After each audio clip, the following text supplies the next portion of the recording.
Good evening, I'm Becky Wilcox, and you're watching Insight News TV, where we break the stories the world can't ignore.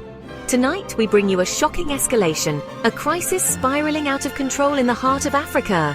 The M23 Rebels, backed by Rwandan forces, have launched a relentless new assault, seizing key cities and inching closer to a full-blown takeover of the Democratic Republic of Congo. Thousands are dead, the Congolese army is in retreat, and the rebels have just declared, "We will liberate all of the Congo!" A strategic mining town has fallen, the army is in retreat, and fear grips the region. Is this the beginning of an all-out war? Is Rwanda secretly fueling the conflict for its own gain? And most importantly, how far will this invasion go? Or is this just the beginning of something far more dangerous? Stay with us. What we're about to reveal will leave you stunned. In a stunning betrayal of their own ceasefire, the M23 Rebels, alongside Rwandan troops, stormed and seized the town of Nyabiwe in South Kivu province. This is no ordinary assault. Nyabiwe is a key stronghold, sitting just 100 kilometers from Bukavu, a critical regional hub. Troops and civilians alike are scrambling for safety, while the DRC government is sounding the alarm. This is not a defensive maneuver, it's an invasion. Just days ago, these same rebels pulled off their biggest coup yet, capturing Goma, the capital of North Kivu. Make no mistake, this isn't the first time. In the past 3 years, we've seen ceasefire after ceasefire, each one crumbling like a house of cards. But why? The DRC now claims these so-called truces are nothing more than strategic ploys, deliberate tricks to buy time, regroup and strike again. And here's where it gets even more shocking.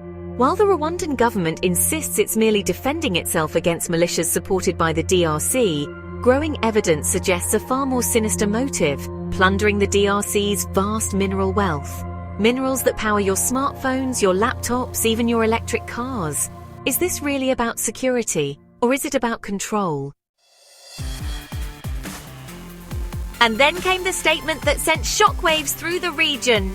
In a stadium packed with thousands, the head of the rebel alliance, Corneille Nangaa, stood before the crowd and declared, "We will liberate all of the Congo."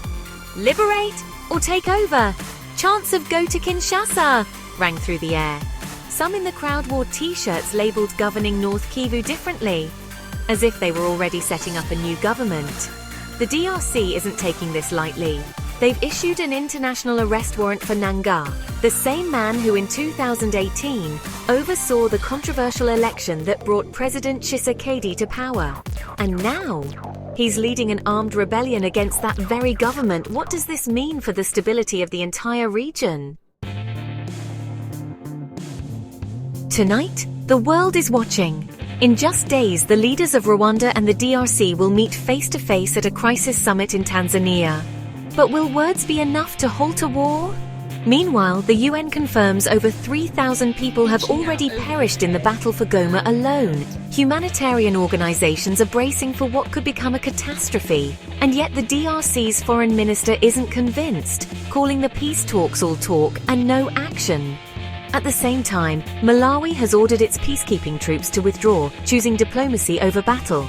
But will negotiations bring peace, or just buy time for the next bloodshed? The International Criminal Court is now on high alert, and the question remains, will this crisis finally force the world to act, or will the people of the DRC be left to fight this battle alone, once again? This story is far from over, and the next 48 hours could change everything. Will the DRC withstand this assault? Will the rebels push even further? And will the international community finally step in? Stay with us as we bring you the latest updates only on Insight News TV. If you want more in-depth analysis on this breaking crisis, don't forget to like, share and subscribe. Drop your thoughts in the comments. Is this the start of an all-out war? Or is there still a chance for peace? We'll be back with more. Until then, stay informed, stay aware and stay with Insight News TV.